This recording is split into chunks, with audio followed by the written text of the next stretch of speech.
My husband's mom, Mill, compared my pregnancy to my sister-in-law's, saying hers was perfect and mine wasn't. After my sister-in-law gave birth, both she and my husband stopped talking to Mill. My husband and I have been married for more than 2 years, and we've been together for 7. He's amazing, the man of my dreams, and we have a great life together.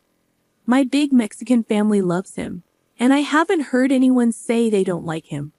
He's respectful to everyone, which is why I fell in love with him. We rarely argue, except when it comes to his mom, Mill. Mill is difficult to deal with. My husband's family is smaller than mine. Besides his parents, he has a sister who got married last year. His parents are conservative Christians from a small town, and his mom is overly protective and controlling. She insists on spending holidays together as a family and causes a scene if we don't agree. When I first met his family, his dad and I got along fine. His sister treats me like her own sister, but his mom is a different story. She says sexist things to me, like when I told them I'm a marine biologist specializing in conservation efforts for marine life. His dad thought it was awesome, but Mill didn't say anything and just frowned. Later, my husband's dad called him to say that Mill wanted him to end our relationship because she thinks I'm not good enough for her son. She believes I don't act like a woman should because I have a job. I really enjoy being a scientist, and my husband has never told me to be a housewife or choose a stereotypically feminine job. If he had, we probably wouldn't be together. But apparently, that's what his mother, Mill, thought he needed. She complained that with my well-paying job, I might not become a housewife after marriage, and he should have found a better woman.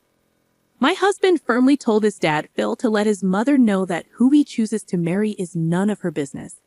I was relieved he stood up for me. This was a positive sign for me, and it's why I didn't end our relationship right then and there after hearing what his mother thought about me. Unfortunately, as we got more serious, Mill became worse towards me. Despite my husband trying to protect me, she made snide comments when we were alone, insisting that a good wife should be a homemaker. She also repeatedly told me I didn't look like the kind of woman my husband should have brought home because I'm not feminine enough to carry children. At first, I thought she might be joking, but when she kept saying it, I realized she was serious. One day during dinner at her insistence, she went on a rant about missing a time when women took care of their families, and men went out to earn. My husband responded, saying the world doesn't work like that anymore, and he's lucky to have a partner like me. We both earn well and take care of the house together. Mill shook her head, insisting that women should act like women and men should act like men. I knew she was intentionally talking about me, but I tried to stay calm. Phil told her to calm down and that it wasn't the right time for that kind of discussion. However, she got upset, seeing he wasn't supporting her. She continued saying she was just speaking the truth and wanted the best for her son. Then she looked pointedly at me. I had enough, so I quietly got up from the table and asked my husband to drive me home, which he readily agreed to. He looked at his mother with disappointment and we left.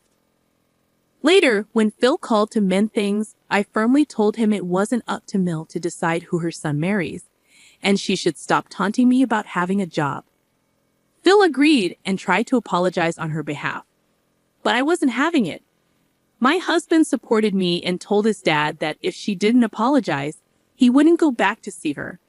Perhaps this threat scared her into apologizing to me, and she promised never to bring it up again. So I managed to let that situation roll off my shoulders. Unfortunately, some issues don't go away easily. Just a few months later, when my husband and I first started living together before getting married, and I had to go on a research expedition for a few weeks, she found out. She called me to ask who would take care of the house and her son. I was confused, put her on speaker so my husband driving next to me could hear, and asked her what she meant by that. She started to say how now that I was living with her son, I needed to stop being so immature. She kept saying I shouldn't go on these expeditions and should commit more to being a good partner to her son. My husband angrily told her he didn't need anyone to take care of him, and we were equal partners sharing responsibilities. She got upset, saying we couldn't get married because I didn't know how to be a proper wife. My husband asked her to mind her own business and cut her call. When he proposed, my Mill wasn't happy. She was even more upset when she learned we wanted the small wedding due to the expense and our plans to move into our own place. I decided to invite only close family members, with plans for a celebration with others later. But Mill argued with my husband, wanting to invite all her friends.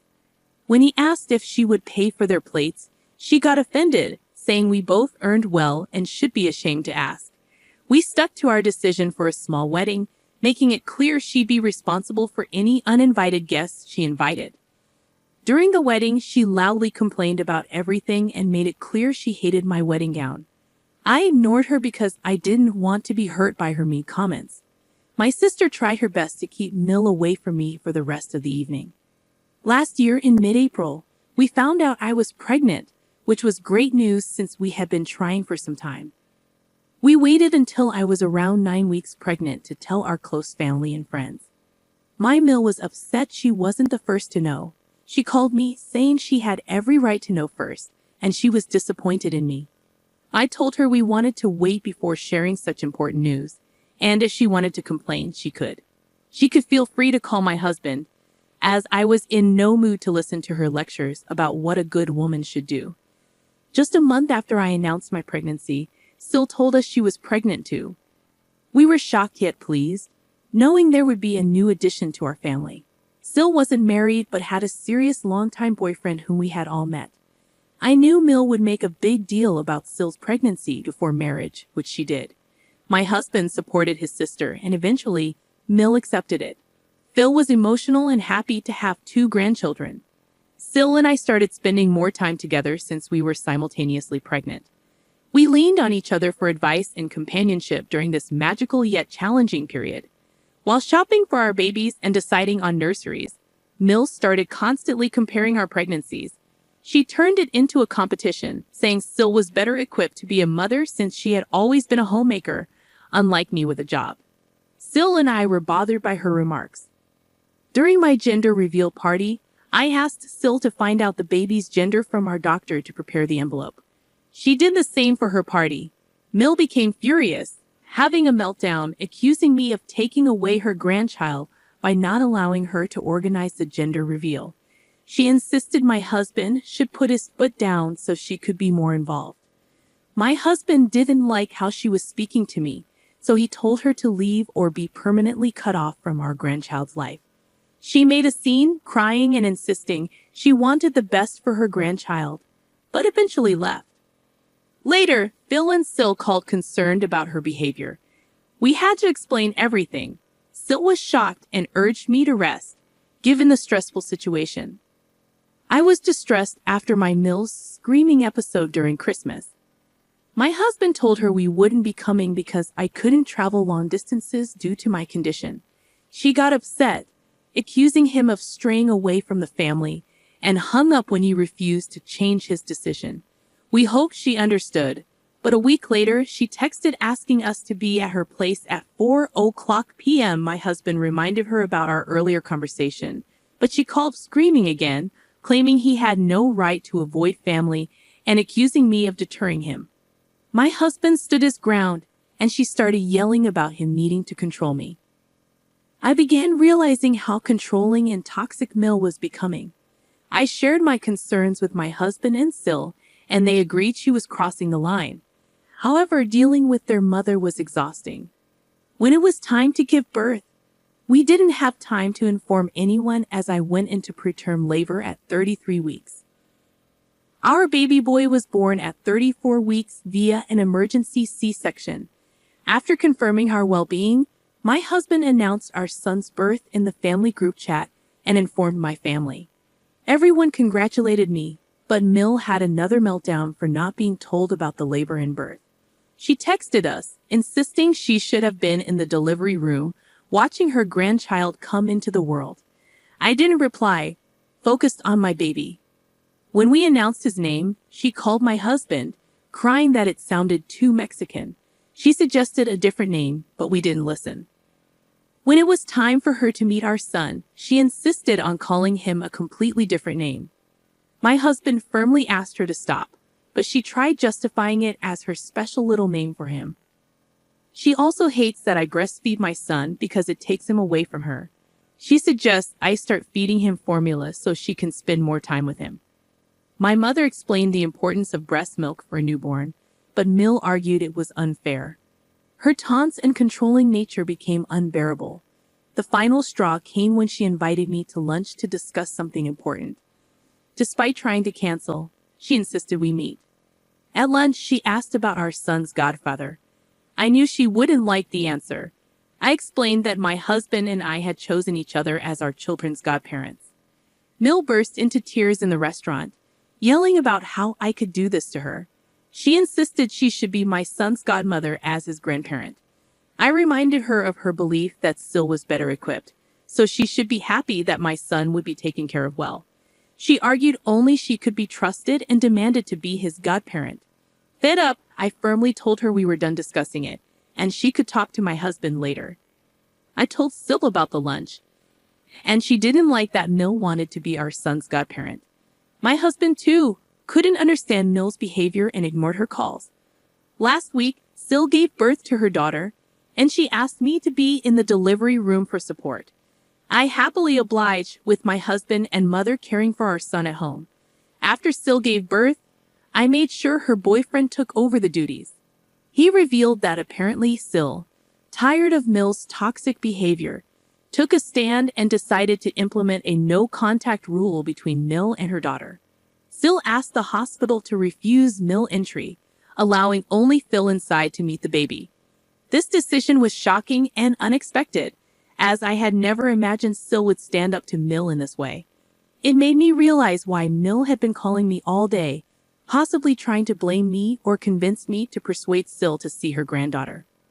When I talked to Sil later, I found out that this decision came after witnessing the extent of Mill's actions towards me over the years.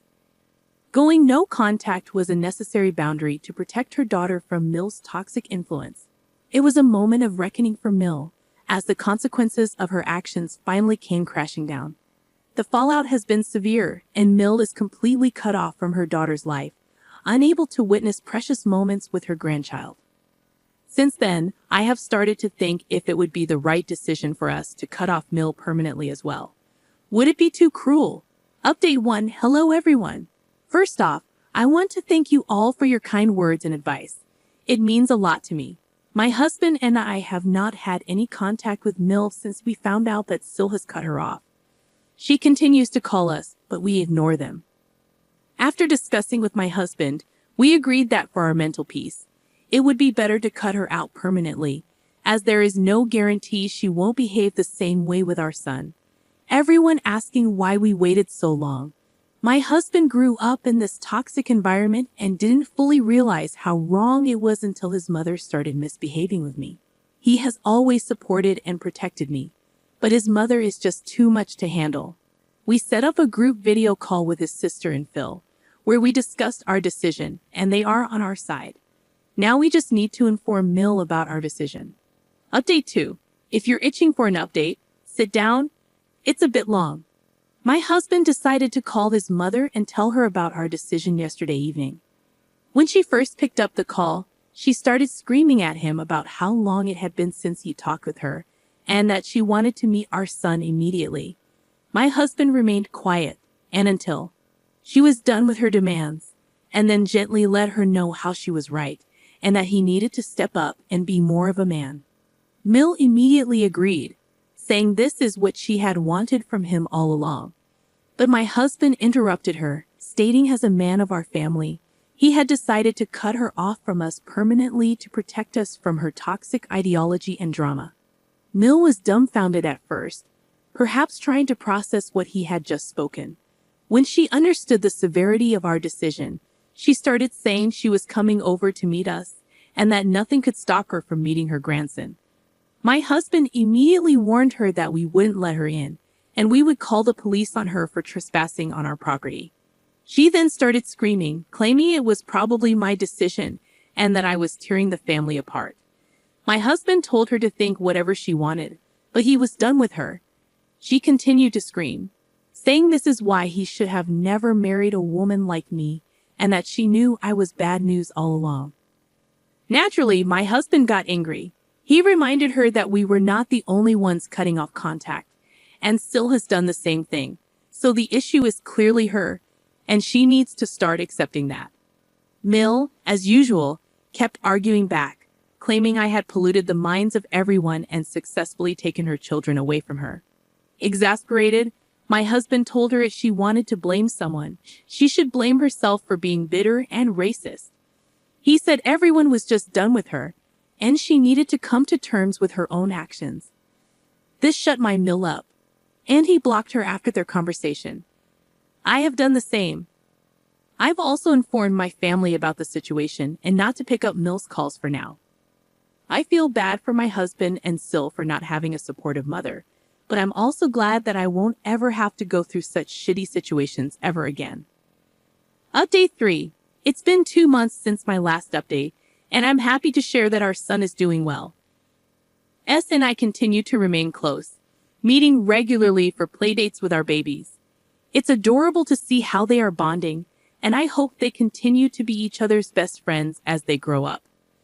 Another happy update is that Sil is finally getting married to her baby daddy, as we all knew she would. Now, on to the main update. We continue to have no contact with Mill. For those concerned about our safety, don't worry, we have cameras installed everywhere, and we changed our locks. There's no way Mill can disturb us. I doubt she will ever confront us publicly, since many people know exactly why we cut her off, and she must be embarrassed.